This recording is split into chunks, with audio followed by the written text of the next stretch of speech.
This is K12 Tech Talk. K12 Tech Talk. The podcast by K12 Techs for K12 Techs. Real conversations, real arguments, and real banter on trending K12 technology topics and issues.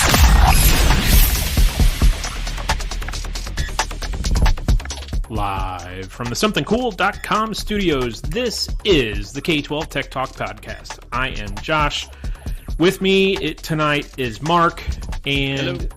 Eric is filling in for Chris. Say hi, Eric. Hey, yo. So, the last 2 weeks, Chris has been on suspension. We assume that's still the case this week. Maybe Sue will swing by in a little bit and tell us what is going on.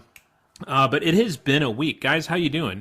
We've got some anniversaries to celebrate tonight and a few outages and some drama to talk about. Anything exciting happen in your neck of the woods this week, guys?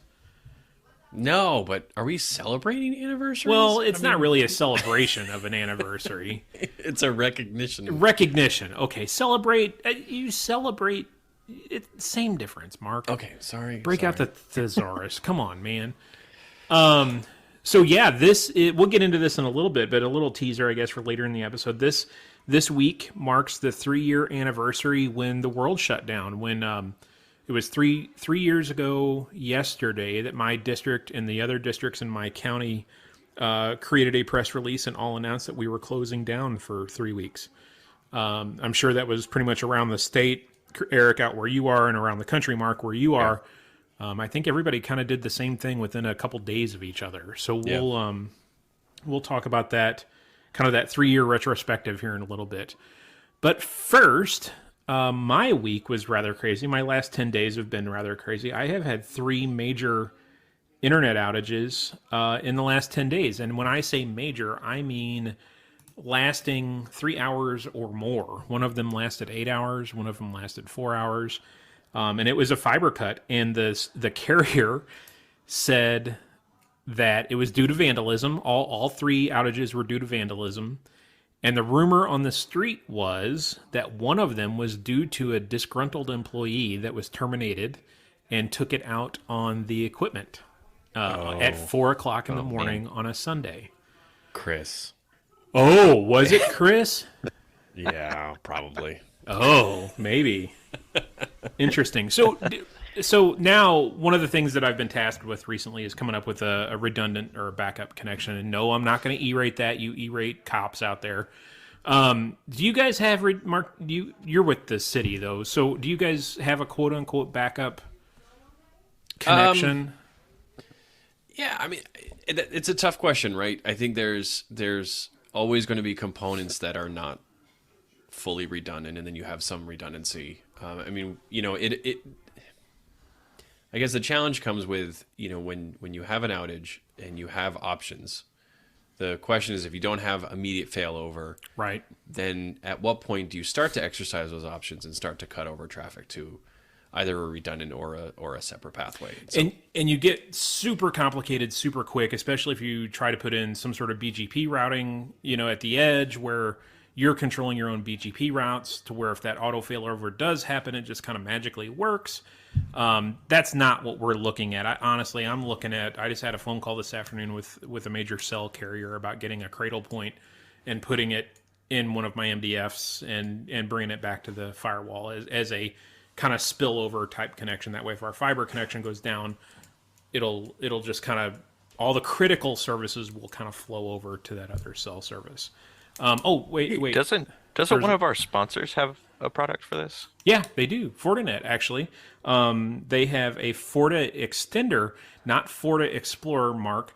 Forta extender that can do the same thing. They will, the Forta extender will take a SIM card and will attach to your network and talk to your FortiGate firewall and do that SD-WAN type communication all magically on its own and take care of that for you. So if you are interested in the Forta extender, talk to or send an email to fortinetpodcast@fortinet.com. So they can help you do like some SD-WAN failover internet connection stuff. Oh, wait, here comes Sue. Yeah, Sue, what do you need? Oh, you got a pound cake? Okay, Sue, we're trying to record. Okay, we understand. He's still on suspension. Okay, all right. Thanks, Sue.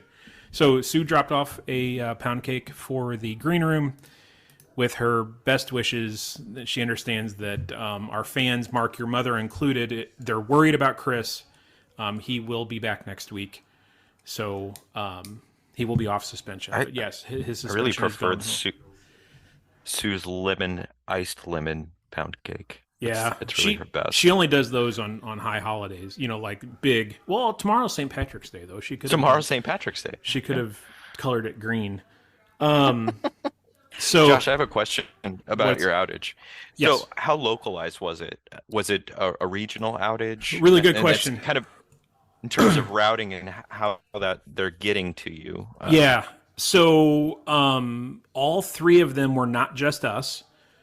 All three of them included major parts of the town that I live in, both affecting fiber and coax service, which took out the coax outage took out large portions of the town one of them was upwards of 12 hours. Fiber came back quicker.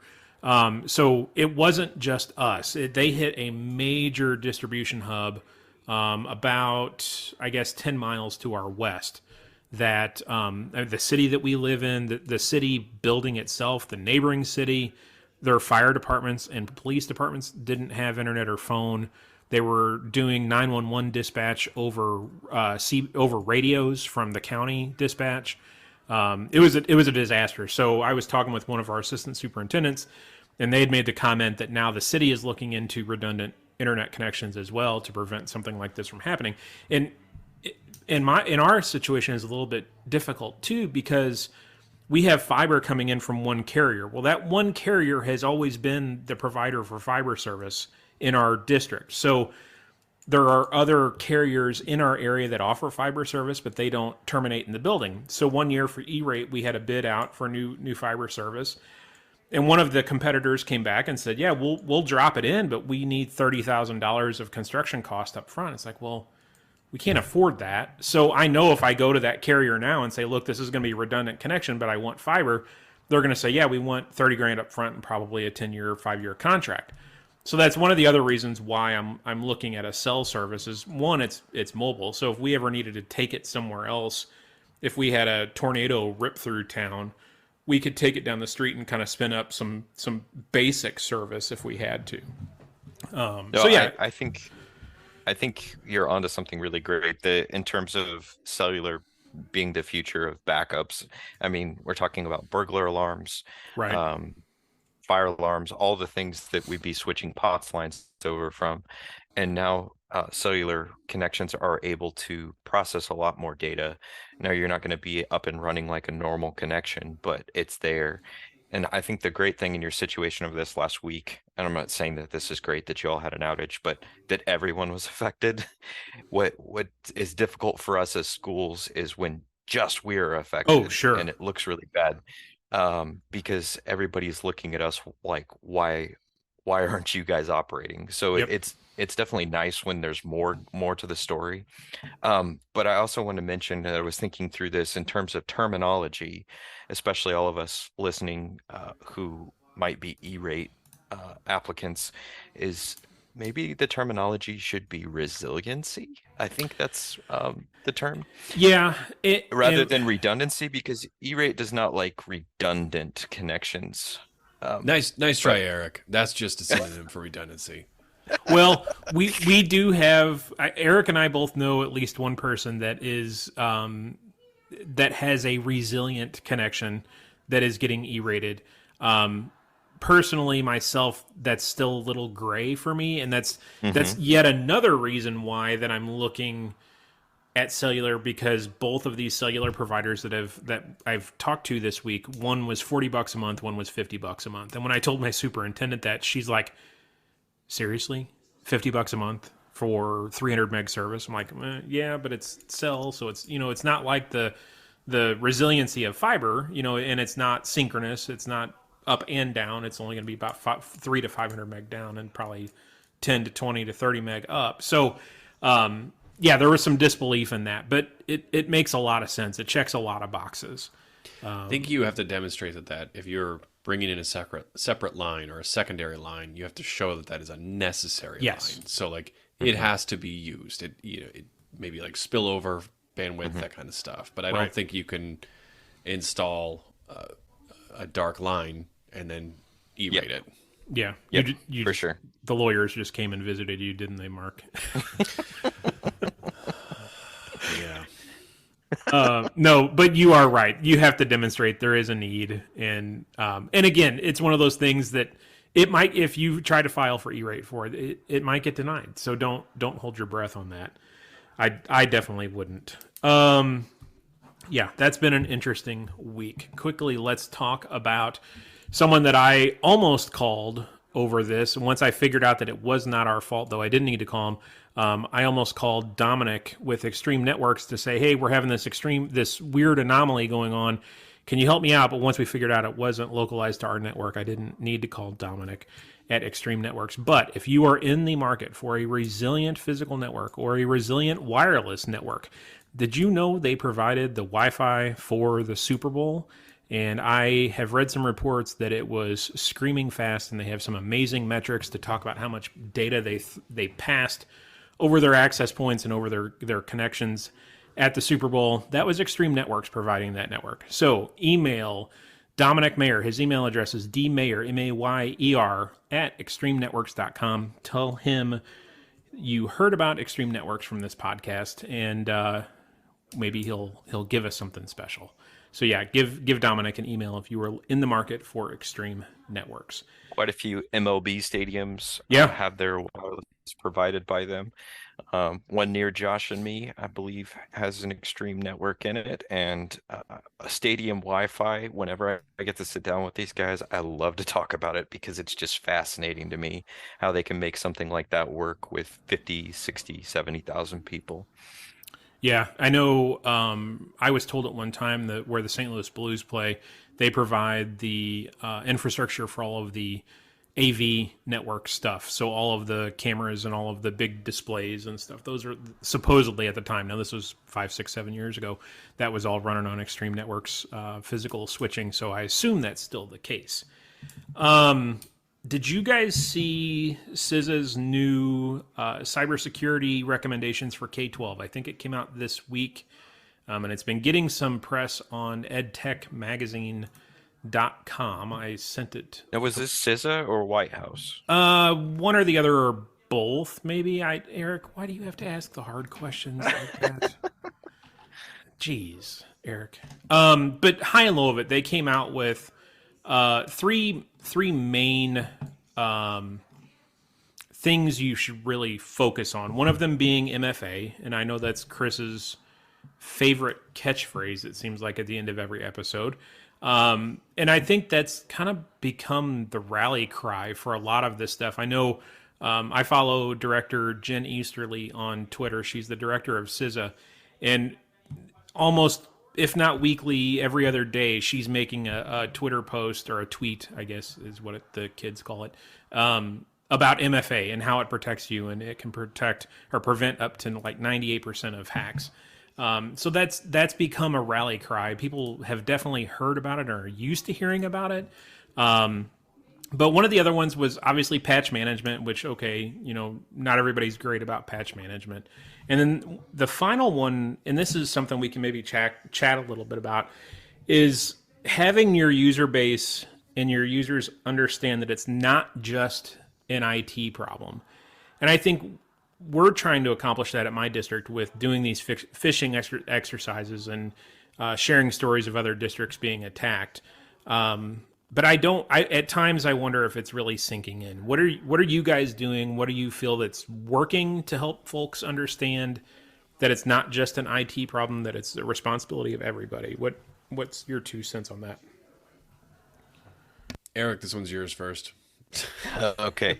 So we just had a cyber audit done, and by who? I think it was not our consortium. Okay. And not a sponsor. Okay. All right. But it was really good to work back through all of those pieces. And when we got to the IR and DR plans, the big thing was to involve other stakeholders from leadership. And the great thing about doing a cyber audit is that you can then turn that back over to your board in closed session, and also talk to your superintendent or your leadership to outline the things that are risks or problems, to bring them into the fold in terms of how they need to be involved. And also, I think you guys have talked about this on the pod, but the fact that bonds are now becoming dependent upon, or your bond ratings can be are looking to become dependent upon your cybersecurity, insurability. All of these things start to weigh heavy on your superintendent's mind. And I think that is a big thing for me, wanting to push forward with that. And then in terms of the IR and DR plans, making sure that everyone is involved, because it's not just an IT problem in terms of if the internet goes down. It is a student safety problem. It is a parental communication problem. It's all reaching. I agree. Yeah, I think agreeing with those, and I think I can also add, my approach really has been, and this goes for at work and outside of work, is really trying to make sure that people understand how real these threats are. These are not things that you're seeing on the news. This is happening to our friends, to our neighbors, our family members. And so when an incident does occur, either locally or nationally, I really want to make sure that people understand that this is very real. And then I also, this is why I was drawn to this podcast at the beginning when you started to do the ransomware stuff, was I wanted to know how this happened. I like telling that story of here's how a school district fell or was hit and how it happened, and then tie that back to, and this can happen to us for all the same reasons. So I try to make things as practical as I possibly can and realistic without being that kind of scare tactic kind of person. I never want to be that person who's just going to cry wolf, because then people stop listening to me. So I do want to walk the line of showing the community how real these issues are and how damaging these things can be, without coming across as the guy who cries wolf the whole time, and then people let their guard down and then let the wolf in. So it is a balance. I think it really comes down to establishing relationships with the people that can elevate that issue and elevate the need. But making sure that everybody in the organization understands that they play a part in it. Easier said than done, though. It's funny. Think we as techs have the tendency of shooting too far over people's heads, and I think what you bring up, Mark, is a great point, that we've not to say to dumb it down, but boil it down to the most important things that are most affecting us on a day-to-day basis, and that's student data privacy, learning, and our individual employees' privacy. So it's interesting you bring up student data privacy. That I was in a pretty good fight. Fight's the wrong word, but going back and forth with a vendor today about a student data privacy agreement, and I really think the districts that haven't jumped on the student data privacy bandwagon yet, I think you're going to be behind the 8 ball before too long, because as more and more states adopt a Parents' Bill of Rights, and or if it becomes a national adoption for a Parent Bill of Rights nationally, I think one of the things that you're going to see in that bill will be a huge focus on student data privacy. And if your state is already a member of the A4L consortium, or the Student Data Privacy Consortium, you really need to kind of start dipping your toe into that and understanding what that means and what you need to do to vet resources. Because after contracts are signed, it's a little too late. You've lost your carrot in getting a vendor to sign that student data privacy agreement. If you can hold that agreement over them and say, look, we're not signing this contract for service until you sign this student data privacy agreement, it's a much easier conversation to have. You have a little bit more carrot and stick in that scenario. Eric, it's interesting you mentioned that you just had a cybersecurity survey done. I just had one as well about a week and a half ago from our friends at Mornet. Kathy came out, and Kathy and I both like to talk way too much. So it went on for way too long because Kathy and I talk a lot. But it was really good. She gave me a great report. She made me mad because I got a 49.75 on the report, which is very good. And 50 was excellent. So I was 0.2. I was a quarter of a point away from getting excellent. And I'm like, Kathy, you could have thrown me the 0.25, man. Come on. So is this a scale of 50? No, it was a scale. It wasn't 100. It wasn't. No. It wasn't 100. But it was not a scale of 50. No, I want to say it was like maybe 75. I don't know. I'd have to go back and look at it. But it had very good data. And theirs was more policy and procedure based. You know, do you have a policy for this? Do you have a procedure for this? What's your password policy? What's your MFA policy? That kind of stuff. Now, it was not a deep dive like pen test type engagement by any means. We're going to do that later. So I think it's interesting to get those two different aspects of your posture, because you do need to have the defenses, but you also need to have those policies in writing or somewhere documented that this is why we do this. And getting back to your comment about the incident response plans, with our internet going down, that's one of the first things that I whipped out. I had to get our incident response plan out and get the phone number to call our provider with our carrier or our circuit ID on it. And this is like the fifth time in the last year that I've had to get out my incident response plan because it has my circuit ID on it. It's like, I did not realize how many times in the past that I've had to go searching for my stupid circuit ID when now I've got it in this document. It's so easy. It's easy to reach and find. And we had a little debrief with the guys in my office afterwards. I'm like, because I took off on Monday. I wasn't in the office and the internet was down literally all day Monday. And my guys text me about halfway through the day. They're like, we assume the internet's down. I'm like, yes, I know the internet's down. I've been working on it since like 6 o'clock this morning. So I came in Tuesday morning and I'm like, hey, guys, if I couldn't have been gotten a hold of and the internet was down, what would you have done? And they're kind of hemming and hawing and looking around. I'm like, well, we'd have called around to other places and seen if they had the internet. I'm like, yeah, okay. I said, is there a document somewhere that you could have looked at for support numbers to call? Or like, oh yeah, that book in the computer room. Yes, the book in the computer room. Go grab the book on the computer. So we stepped through we kind of did a hot wash, if you will, or tabletop exercise of what had just happened. It's like, okay, if I can't be reached and this happens, go grab this book, flip to this page. It's all right here. So it was good. It's good to kind of look back at that. And it's just funny that I wasn't in the office and they had to spend the entire day in the office without internet. They're like, we almost went home. I'm like, yeah, I'm sure you did almost go home. Now, worst case scenario for all you technicians out there who are going to walk back into your work tomorrow and the internet's down, at least know what building your internet comes into and know the address of it. Yeah, because exactly. that can save you in a lot of situations, because I did it this week and I had no idea what my circuit ID is. It is written down somewhere, but I got on the phone and made them page through it until they found our address. So it's possible. Interesting. I think getting documentation is the first part of the battle, but getting the documentation to the point where somebody else can pick it up and use it. Yep. That's the key. Yep. Because I know what all these things mean. I know who all these people are and these numbers are. Right. But if my guys pick it up and have no clue what any of it means, it's just as useless as not having it. No, that's a great point, Mark. And dry running it. You walk in on a random Tuesday afternoon and say, okay, guess what? The internet just went down. What are you guys going to do?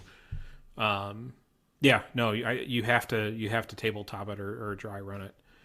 This is a shout out to Black Hills and those incident response decks. Those are a lot of fun to be able to roll through those with your team, maybe at a lunch on a Friday or something like that. But Mark, I am curious, do you guys do cyber audits there from external personnel? Or is that something under wraps? No, that's one of the things that's under wraps. I don't provide sort of like how do I say this? I don't want to say confidential, but I don't provide anything that on the public area. But I could definitely say that it's a very high priority of ours. That's good. Yep. So one of our other sponsors, Provision Data Solutions, Chris wrote this. They can take your department wherever you want to go. Speaking of wherever you want to go, Eric, the intern, Eric, I don't know that I like calling you the intern. I think that Chris needs, I don't know why he picked that. Eric and Chris. Aren't you the one who picked it? Shh. Eric and Chris will be at COSIN next week, right? Yeah. So if Mark, you're listening to this and you're Josh, going to COSIN, make sure to find Eric and why Chris. aren't you guys coming? We have to work. Somebody has to work, Eric. Yeah, I got things to do, Eric. Oh, And come on. you cannot take this tone, Eric. You're only the intern. So Listen, okay, I thought you just said we were going to ditch that. Like, no, I we're going to am, use it to our advantage. Um, I'm no longer a peer. I thought I was elevated to no. peer level, and now I'm relegated. Josh, So- you said we were firing the intern tonight. Is this where that happened? Not yet. Sue was coming back to do Sue? that. Oh, my phone's ringing. It's Sue. So shoot, I forgot what I was. Oh, if you're listening and you're going to COSIN, take sly pictures of Eric and Chris. We want to catch them doing silly things and tweet them at us, K12 Tech Talk Pod on Twitter. You can shoot us an email too if you don't want to tweet them or you don't have a Twitter's account, K12TechTalk@gmail.com. K12 TikTok? You heard what I said. I said what I said. No, I say that because it's actually funny. I think in the outside world, it's perceived as TikTok because we had our security symposium last week and the Wi-Fi wasn't working and the hotel set it to K12 TikTok. Oh, that's funny. It was pretty funny. That's I liked funny. it. We're not in the pocket of the Chinese government though. So let's see, what else do we have to talk about? So we mentioned this earlier. Before we do that, Eric, do you want to quickly tell us about the K12 Tech Pro website? Oh, absolutely. So, first, thank you for the shout out about COSIN. A lot of vendors reaching out to us, people. I'm looking forward to seeing everyone there. Second, if you haven't joined us on the community, k12techpro.com, click the community tab. We are building a great community for you, and this is a fully vetted community. Currently, Chris is sitting behind a computer vetting people, and that's why, well, apart from Sue putting him on leave, but he is also vetting people diligently right now at this very moment. And the great thing also is if you're a director, we've got places for directors in there. That's vetted community within there. It's just already taking off within the last week. I think we had 140 members last I checked. Wow. And we had states from Washington State to New York. We had Pennsylvania, California. We've got all kinds of people coming in there, and just wanted everyone to know that it is a safer place to talk about the issues in K-12 tech. And y'all are a fun community, so it's fun to be in that with y'all. So yeah, the Missouri, they have it as a water cooler, is kind of a real-time chat stream in there. The Missouri water cooler is rather active and can be kind of snarky at times. So if you come in there, just know that we all know each other very well, and we all know each other's kind of buttons to push. So you might find that room rather entertaining if you want to laugh. drop in there. And yeah. if you see pictures of Josh everywhere, that's everyone just having a good time with Josh. Yeah, they're pushing my buttons. Everyone has changed their profile picture to a picture of me. So yeah, K12techpro.com, click the community button and give it a register. It might take what do you think? Upwards of a day to get vetted and to get an email, confirmation email giving you access. I don't know. Depends on how many energy drinks Chris has had. No, that's true. But the idea behind that is to have some information that is behind a door, more or less, not like other websites or services that are you can view pretty easily without any sort of barrier. So it's legitimately vetted by a human. So yes. It's not just a process of enter your email. So yeah, it's Chris. Yep. So we talked about this at the beginning of the episode. This is the third anniversary of the week the world shut down for COVID. We talked about it a little bit. I saw the Facebook memory of my district and the neighboring district sending out the same Facebook post about shutting down for 3 weeks because the health department, yada, yada, yada. And this kind of gets into what we've been wanting to talk about for a couple weeks now. We had a listener email about how things have changed since COVID for our districts. And Mark, this was kind of one of the projects that you were wanting to talk about as well, just how COVID has changed instruction, both from a technical standpoint and how it's changed IT departments from a process and procedure standpoint. Eric, I think you guys went through some pretty significant changes due to COVID. So if you guys want to talk about this or introduce this, go for it.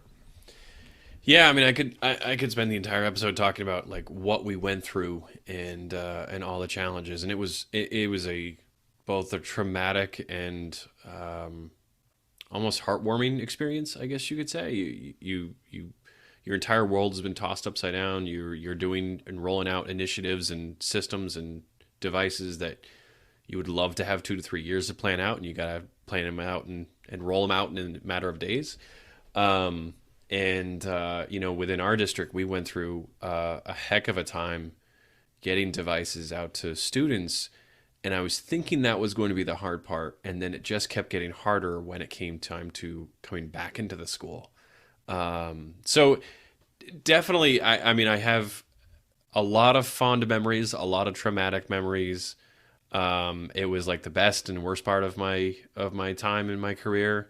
I would never want to go back, but at the same time, I really enjoyed thinking through all the different things and all the different ways that we grew and learned as a district. So maybe not everybody has the same fond memories of it. And I wouldn't say that fond is the right way of describing it, but it is an interesting time to think. Yeah, a unique time to think back of closing your district in a hurry.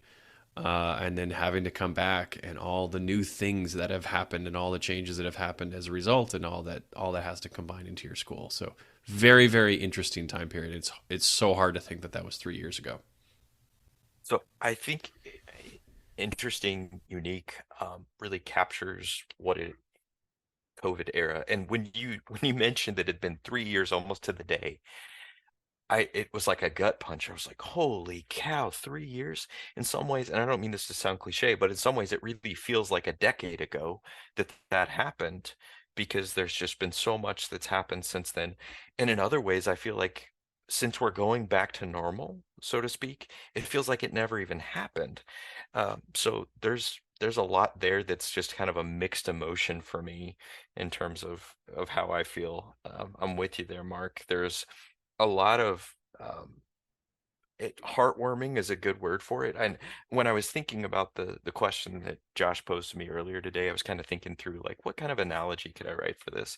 And I walked into my upstairs, which is also the playroom in our house, and I was thinking through how when my wife and me maybe we're cooking dinner or something, the kids come up here, and they come up here and it's out of pure necessity that we need to unleash them here. And then when we come back 10 minutes later, everything is destroyed. It is all a mess. I promise I'm going somewhere with this, guys. Okay. Everything is destroyed. But they've had a really great time, and I actually come up here and spend some time with them. But then I spend the next hour and a half cleaning it all up and putting everything back where it goes. And that's kind of how I feel about COVID. There was a lot of just every man for himself, every application, whatever you need to get through COVID. And now we're at the moment in time that we're cleaning everything up. And it's crazy to think that it happened when it did, because had COVID happened 20 years earlier, 10 years earlier, we would not have been at the crux of this whole thing as school tech. But it happened when it did, and we were the very people who are holding it all together. So it's kind of incredible. And now we're also the people who are going back and picking up all of the toys, which are the applications that everybody's purchased. And I say purchased because they were free, so everybody got to use whatever they wanted. It was a mad grab for devices to make sure everybody was connected. And so, I mean, we are even going back and being like, where is this inventory? Because we had so much going out just to make it happen. And so now things are kind of getting back to normal. It's in cleanup mode. Yeah, cleaning up the playroom. I'm kind of like Mark. I have very distinct memories of like, what in the hell are we doing? I'll never forget. There's a road, a city street that runs between two of our buildings. Our elementary school and our intermediate building are literally across the street from each other. It's a city street between them. I and my technician and a couple helpers were literally in the middle of the street, the yellow line that runs down the middle of the street. We had Chromebook carts lined up on that line. We had scissors and we were cutting zip ties out of the carts, pulling chargers out of the back of the cart while someone's pulling the Chromebook out of the front of the cart. And we had arranged that if you need a Chromebook, pull your car up to the front of the building, put your student's name on a piece of paper, put it in your windshield. We will write that name down and throw a Chromebook in your car and you drive away. Like, seriously, I don't know who these kids are. Like, I remember thinking to myself many times that day, like, what are we doing? What will we ever see these devices back? And we saw, I don't think we lost, I don't know, 5, 6 devices through all of that. Like, I'll never forget that, man. It just, standing in the middle of the street on my hands and knees with a pair of scissors, cutting zip ties to get Chromebook chargers out of carts to throw them in cars as they drove by. Yeah. Wild. Yeah. The logistics of the things that we did and is incredible. I was thinking about how we were able to equip buses with Wi-Fi in rural community, send them out with food on them and teachers to places had no internet connection, parked in a parking lot at a gas station, and kids were literally lined up around the bus with their devices, connecting to Wi-Fi, getting help from teachers, and getting food. It unheard of. Like, the things that we were able to pull off is incredible. And I think when I look back and the fondness of those memories is that was some of my most creative moments and some of my department's most creative moments. And I hope that some way we can bring that back and continue to build on that. Yeah.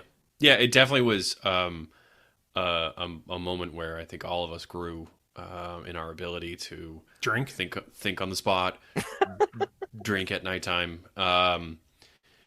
There was one, and I have so many memories, and as you're talking, I'm going through all my photos from that time period as well. And it's just, I have really, really fond memories of hanging out at our loading dock with all my technicians and getting to know them on a personal level, and just seeing that these guys are the only ones that never went home, right? They are the ones that everybody else had a pandemic where you stayed at home, and then and all of my guys on our Chromebook team did not go home ever. And they never complained. They never complained because they really, you were a part of something. There was one moment though, and I've told this story to very, very few people, because it is so heartbreaking. We were at a satellite location distributing laptops. It was a really, really cold and rainy day, and the parking lot was empty. Nobody was there, and we see 2 young kids start walking towards us. And they're in shorts and flip-flops, and it was not the day to be in shorts and flip-flops. And we were in a predominantly Spanish-speaking neighborhood, so one of my guys who spoke Spanish went up to them and talked, and then came back, and they turned away and walked away as well.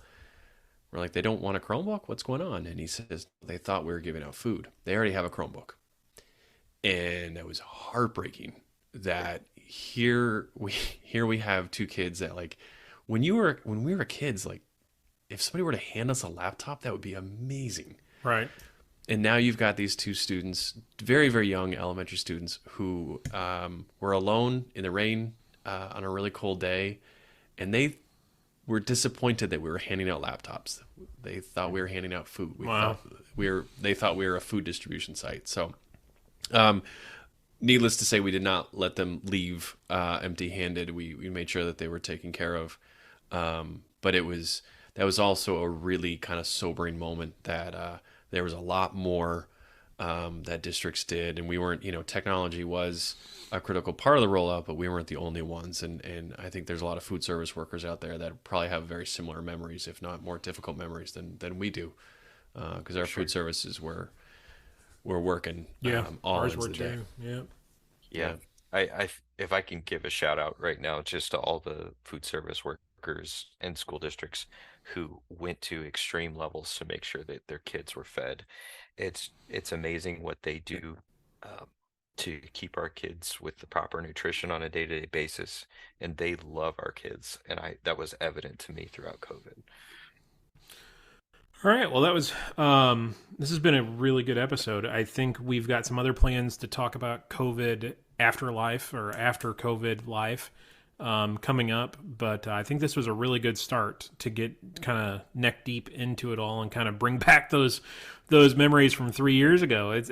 We were talking before we started recording. It's really, really hard to believe that it's been 3 years since all of that went down, like that all started.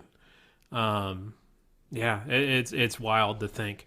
So coming up now, Chris and I did an interview with a teacher that is using Visor. Visor has been with us for a few weeks now. Visor.cloud, Vizor.cloud. They are a Chromebook inventory and asset management tool. You will hear from her, and she's going to talk about how they went from using Google Sheets to keep track of their Chromebook inventory and warranties and moved to Visor Cloud and how that has streamlined their process. All right, so we've been hanging out with Visor for the last several weeks. Dean over at Visor, and we said, Dean, listen, we think we know about Visor, but we really don't know that much. So he has brought to us Destiny. How's it going, Destiny? Pretty good. So Destiny works at a school district, has one-to-one, and Destiny has used Visor. So we're going to unpack for a few minutes here all about Visor, and Destiny's going to set the record straight. So Destiny, do you want to talk about yourself a little bit? Maybe the size of your school, and if you have one-to-one and what that's with, that kind of thing? Yeah. So I am a high school math teacher. I teach at a charter school in Ohio. We have about 600 students. We are grades 7 through 12. And like I said, we're kind of an art-based school. So especially recently, we've been getting into like digital art and things like that. Our high school is one-to-one, but our middle school uses Chromebook carts still. Okay. And then we have a bunch of like Mac desktops upstairs. We have a bunch of iPads for students to do like digital design on and things. And so Visor is pretty much how we keep track of like all of that. Okay. So really, it's safe to say it's your inventory application or your gatekeeper for that. Okay. One-to-one wise, how does Visor help you kind of track who has what, tracking down, or do you track the number of spare devices a student checks out, that kind of stuff? Yes. So Visor has been really helpful in terms of like, kids are forgetful. They leave stuff places. And so instead of being like, I don't know whose Chromebook this is, or like trying to check in like, okay, who logged in last? Maybe it's like a computer classroom or something. You can kind of just look up the tag number in it. We have our own asset tags that you can like input that number in Visor. And so I'll just look that up really quick and be like, oh, it's so-and-so's computer. I'll make sure to give it back to them, like, at the end of the day, or if they like stop by and ask for their computer or something. All right. So what I assume Visor supports the like barcode scanning and stuff like that. So Yes.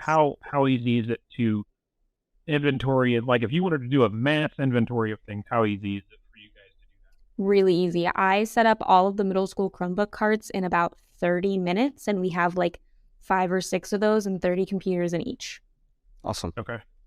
And it was easy for me to just like barcode scan, boop, boop, boop, boop, check them out to whatever middle school teacher they were going to, like whoever's classroom they were going to live in. And then now if like an individual student needs to check them out, teacher can just click, assign it to a new person, be done.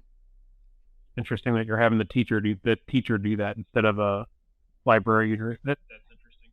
So, Hey, Josh, can I can you just go ahead? speak to- Josh, can you make Sure. that noise that she made? Boop, boop, boop, boop, boop. What? I can actually speak to that a little bit. One of the reasons we wanted Visors, I wanted Visor, is because we don't have a library. So we Okay. don't have a librarian, and you are talking to the entire tech department of the school I work at. Nice. It's just me. And I also teach math full time. Oh, wow. Yes. So we needed something that kind of helped us spread out a little bit instead of like something like that would be really great for like one tech team. something that was like great for, tracking tech and for our tech team, me, but also something that was easy for like teachers to kind of use as well. Just so that way, like, we can keep things running and they don't have to like go through one person who's also like teaching a class. Interesting. So how does it help you keep track of repairs and stuff then? So if a device goes out for repair, I just like, we'll click like, again, look up by the asset tag, click in repair, click what's wrong with it or whatever. And then we have a company that actually like will come in and like pick them up and fix them and bring them back and stuff. But that way I can kind of log how many we have out at a time. And so especially when we get around like state testing and stuff, I can kind of keep track of that and be like, okay, if we need some extras for state testing, like we don't have any right now, like we need to kind of, talk with our company, figure that out. Interesting. So you have a third-party repair company that's coming in. Do they have access to Visor at all? Do you let them have access to Visor, or is that a relationship? Yeah, they have access to Visor, just a little bit, in terms of like when we order new Chromebooks from them, they will go ahead and like throw them like into Visor and stuff, so they're like preloaded and ready to go, and all I have to do is like check them out to where they need to go. That's awesome. Yeah. So compare using Visor to using Google Sheets or Excel spreadsheets. I assume that's what you did before. Yes. Compare that life of management from before, pre-Visor and post-Visor. Visor definitely allows you to like it encompasses more than just like a spreadsheet, because like before, if like a Chromebook like switched out from a student or something, then the teacher would go to the spreadsheet and switch it out and stuff. But then it would also be like if the teacher forgot to or something, or they got busy. With Visor, I can kind of see who last logged in, so I can see if like, oh, this student's actually using this Chromebook now, and I'll run that like once a week or so. As well, you're able to we have like a help desk on there, and that's how all of our like technology help desk requests come through for me, which means I can kind of track them by order of priority instead of just having an endless amount of emails or like constantly checking an Excel sheet to see if somebody like typed something in. Huh. So when you first started using Visor, how was the import process pretty good as far as getting those devices off of whatever sheet you had them on before and getting them into Visor? How was that a pretty seamless process? Yeah, so it was a little bit tricky at first just because like I obviously am a math teacher. I didn't like go to school for like technology stuff. I just kind of picked it up along the way. So it was a little bit confusing to me just because it's a little more of that back end like technical stuff. And like it's a little bit of a weird system to get used to right off the bat. But once I figured out like the formatting, like, because you can just upload a file. So I can go from my Google admin, which has all of our Chromebooks logged with their serial numbers and everything. And then, and then like export that, make sure it's in the correct formatting and upload it. And it's good to go by probably an hour or two later. That's awesome. Yeah. So how has support with Visor been from a how-to, or do you have if you had an issue with the web interface, how has support from Visor been? Support's been wonderful. I've talked with a couple of people, and anytime I have an issue, I can send an email, and they're pretty good about responding and stuff and being like, hey, this is what you have to do. And they're also really great about being like, we can do this for you, or we can walk you through how to do it, or both. Like it. And yeah, someone who's trying to learn more tech stuff, that is so helpful. That's interesting. Chris, you got any other questions? I was going to say, is there any, I mean, there are different products out there, I guess, that do things similar to Visor. Why did you land on Visor? Is there anything that we've missed that makes Visor stick out, in the crowd? I would say I'm not too familiar with maybe the other programs that are out there. I would say Visor was very budget friendly for us, which was really nice because we have had to do a lot of technological improvements over the past little bit. And just like kind of the versatility of like how you can change Visor Like I can kind of customize it to be anything I need. In terms of I can make it so that when a student logs in, like that Chromebook is automatically assigned to them, and then I can turn that off. So the start of the year, I don't have to go through and be like, okay, who has what Chromebook? I just turn that on for a week, and then at the end of the week, turn it off, and then like it's already set up for me.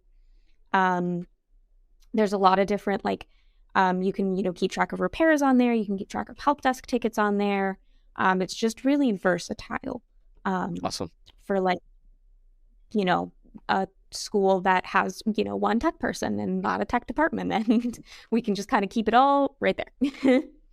Well, I guess speaking of the price, and we can kind of wrap it up with this. If you're listening and you want to check out Visor, you can go to Visor, and that's VIZOR.cloud/K12 Tech Talk.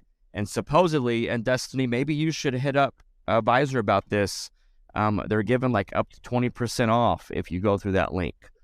So Destiny, maybe we can get you a discount on your stuff as well after you do this episode with us. We actually got a discount because I saw them present at a conference. Okay, cool. Who says you can't get 2 discounts? That's what I'd be doing. That's fair. I want Destiny. I'm going to talk to Dean about that. I'll talk to Dean and be like, all right, now we get 2 20% offs, right? Yeah. Yeah. And I think we need to squash this rumor too. Do they give you a Visor when you sign up with Visor? I have not received a Visor, so if they do, I'm going to be really sad. Okay. We keep coming up with all these wonderful marketing ideas for companies, and they just don't appreciate them. Well, and even when they go to conferences, like they have little tables, they have little pens and stuff, have little visors. That'd be so unique. Yeah. It's unbelievable. We're full of good ideas, but I don't... We are full of good ideas. Destiny, we appreciate you joining us. Thanks for your time today. Absolutely.